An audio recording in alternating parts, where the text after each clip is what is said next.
Hello hello friends.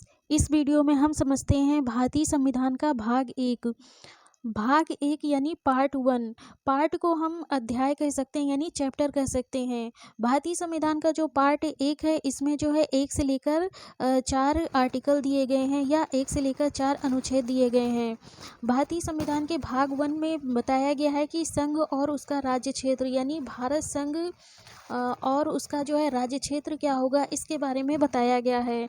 इस video में हम समझते हैं भारत का राज्य क्षेत्र जो है क्या होगा और भारत का जो नाम होगा वह क्या होगा इसके बारे में आर्टिकल 1 में जो है प्रावधान किया गया है। तो सबसे पहले हम देखते हैं आर्टिकल 1 में जो दिया गया है। आर्टिकल 1 में जो है 3 चीज़ें बताई गई हैं यानी 3 क्लॉज दिए गए हैं। 1 2 3 करके 3 क्लॉज दिए गए हैं और तीनों क्लॉजों में जो है अलग अलग चीज़ें बताई गई हैं। इसके बारे में समझते हैं। सबसे पहले जो है आर्टिकल 1 में दिया गया है संघ का नाम और उसका राज्य क्षेत्र यानी भारत का जो है नाम क्या होगा और उसका राज्य क्षेत्र क्या होगा यह आर्टिकल 1 में बताया गया। यानी भारत की जो भौगोलिक सीमा होगी या भारत की जो कितने राज्य होंगे और कितने जो है संघ शासित क्षेत्र होंगे इसके बारे में बताया गया है। तो भारतीय संविधान का जो आर्टिकल 1 है आर्टिकल 1 के क्लॉज 1 में जो बताया गया है उसमें 2 चीज़ें बताई गई हैं जिसमें बताया गया है देश का नाम। एक तो बताया गया है देश का नाम, दूसरा बताया गया है शासन का स्वरूप कैसा होगा यानी भारत का जो है नाम क्या होगा और उसका जो है किस प्रकार की शासन प्रणाली होगी या शासन का कैसा स्वरूप होगा। यह 2 चीज़ें बताई गई हैं आर्टिकल 1 के क्लॉज 1 में। यानी इंडिया जैसे India that is Bharat, India यानी that is Bharat shall be a union of state यानी भारत एक राज्यों का संघ होगा। यानी India that is Bharat shall be a union of state, Bharat जो होगा एक राज्यों का संघ होगा। तो आर्टिकल 1 के क्लॉज 1 में हमें 2 चीज़ें देखने को मिलती हैं। एक मिलता है देश का नाम। देश का नाम जो बताया गया है यह भारत और इंडिया दोनों नाम बताया गया है। भारत के 2 नाम होंगे यानी भारत और इंडिया 2 नाम होंगे। यानी इंडिया जो है यह भारत का अंग्रेजी अनुवाद नहीं है बल्कि दोनों अलग अलग नाम हैं। तो भारत का नाम जो है इंडिया और भारत दोनों होगा। दूसरा जो है आर्टिकल 1 के क्लॉज 1 में बताया गया है यानी शासन का स्वरूप यानी किस प्रकार की जो है शासन व्यवस्था स्थापित हो मतलब की जा रही है भारत में उसके बारे में बताया गया है। यानी भारत जो होगा यह एक राज्यों का संघ होगा यानी यूनियन होगा।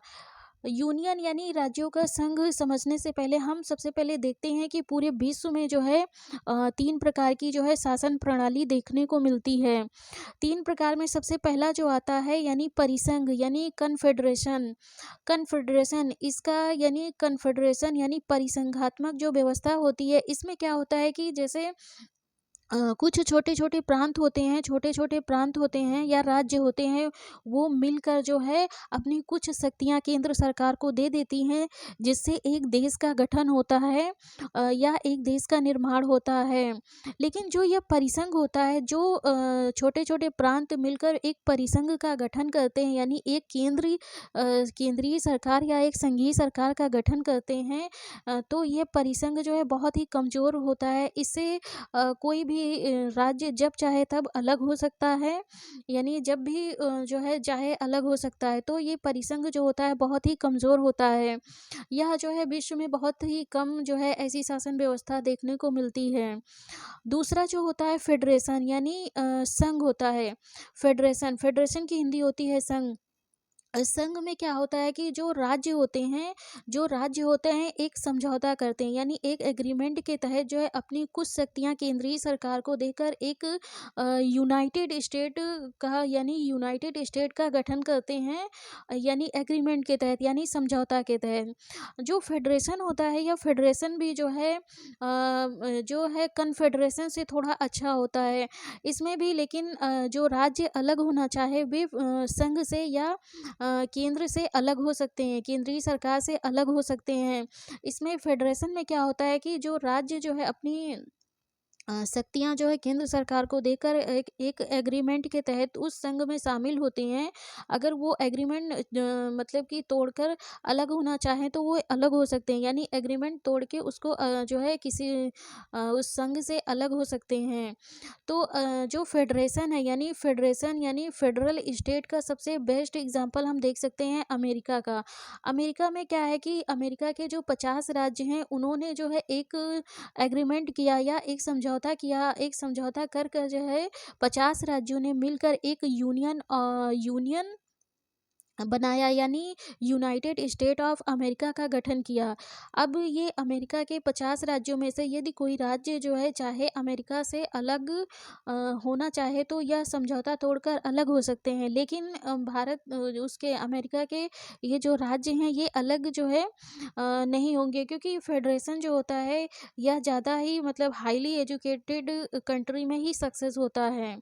लेकिन अब जब भारत का संविधान बन रहा था, तो भारत का संविधान जब बन रहा था तो भारत के जो संविधान निर्माता न हैं उन्होंने जो है स्टडी किया, यानी स्टडी किया कि भारत को जो है एक ऐसा मजबूत संघ बनाया जाए जिससे जो है भारत के राज्य जो है कभी भी अलग होने की मांग ना कर सके या अलग ना हो सके।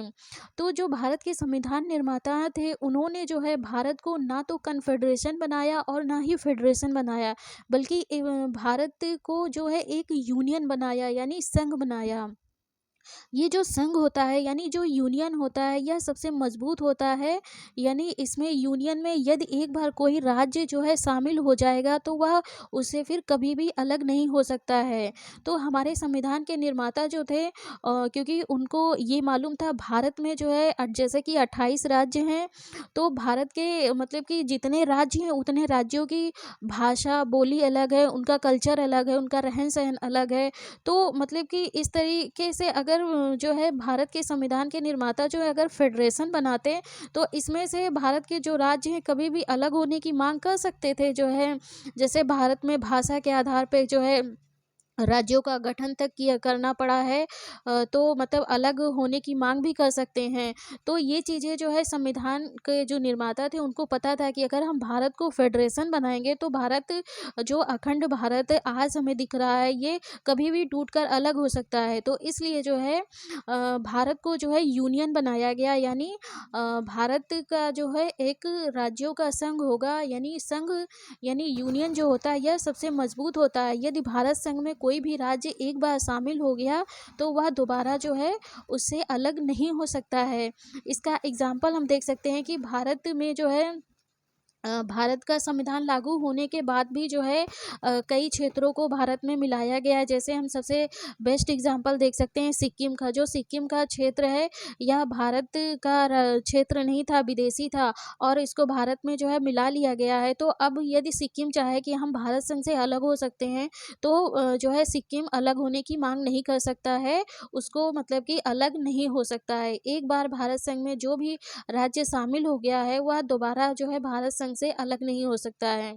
तो यहाँ पे जो है भारत को जो है एक मजबूत संघ बनाया है संविधान के निर्माताओं ने कि भारत जो है हमेशा अखंड रहे, इससे कोई राज्य अलग ना हो पाए। लेकिन जो अमेरिका का फेडरेशन है, अमेरिका ने जो है अमेरिका का जो फेडरेशन है उसमें जो यदि 50 राज्य जो हैं वे चाहे तो एग्रीमेंट तोड़कर या समझौता तोड़कर यूनाइटेड स्टेट ऑफ अमेरिका से अलग हो सकते हैं, लेकिन ऐसा होगा नहीं। तो भारत का जो है संघ जो है सबसे मजबूत है और इससे किसी राज्य को अलग होने का राइट नहीं है। तो यहाँ पे हम देखते हैं आर्टिकल जो 1 है, आर्टिकल 1 के क्लॉज 1 में दो चीज़ें हमें मिलती हैं देखने को। दो चीज़ों में एक भारत का नाम मिलता है, दूसरा जो है शासन का स्वरूप कैसा होगा। तो शासन का जो स्वरूप होगा वो यूनियन ऑफ स्टेट होगा। अब आगे हम देखते हैं कि आर्टिकल 1 के क्लॉज 2 में जो है यह बताया गया है कि आर्टिकल 1 के क्लॉज 2 में बताया गया है कि राज्य और उसके राज्य क्षेत्र वे होंगे जो पहली अनुसूची में दिए गए हैं। यानी भारत का जो राज्य क्षेत्र होगा वह क्या होगा इसके बारे में बताया गया है। तो इसमें यह कहा गया है कि भारत का जो राज्य होगा, यानी जो राज्य होंगे, जो प्रांत होंगे, वे प्रांत होंगे जो पहली अनुसूची में दिए गए हैं।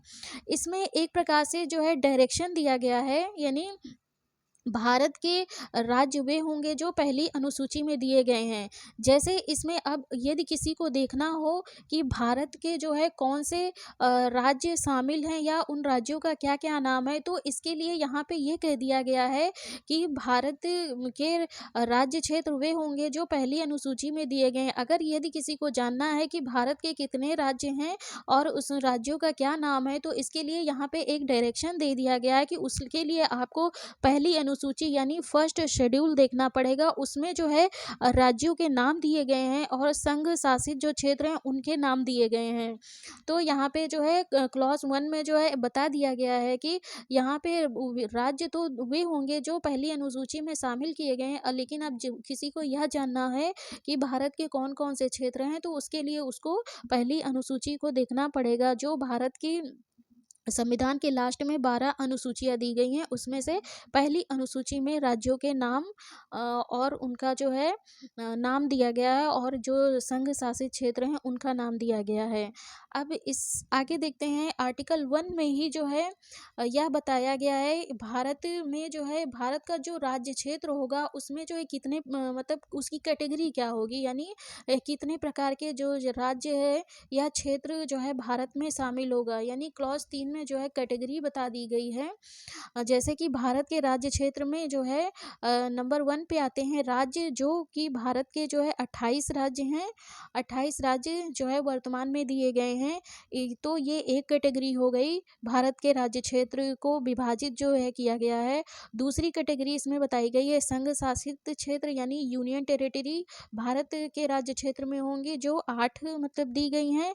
और एक तीसरा जो प्रावधान किया गया है इसमें वह किया गया है कि अर्जित क्षेत्र यानी अर्जित किए गए क्षेत्र, तो अर्जित किए गए क्षेत्र अभी एक भी नहीं है। इसका मतलब ये है कि यदि भारत की सरकार या जो है केंद्रीय सरकार जो है चाहे तो भविष्य में कोई भी क्षेत्र जो विदेशी है बाहर का है उसको अर्जित करके भारत में जो है शामिल कर सकती हैं। ये एक जो है एक्स्ट्रा ऑर्डिनरी कह सकते हैं कि प्रावधान किया गया है कि यदि भविष्य में जो है कोई भी क्षेत्र भारत को मिलता है तो उसको भारत की सरकार जो है कानून बनाकर उसको भारतीय संघ में शामिल कर सकती है, शामिल कर सकती है। लेकिन अभी तक जो है इसमें एक्वायर्ड यानी अर्जित किया गया क्षेत्र एक भी नहीं है।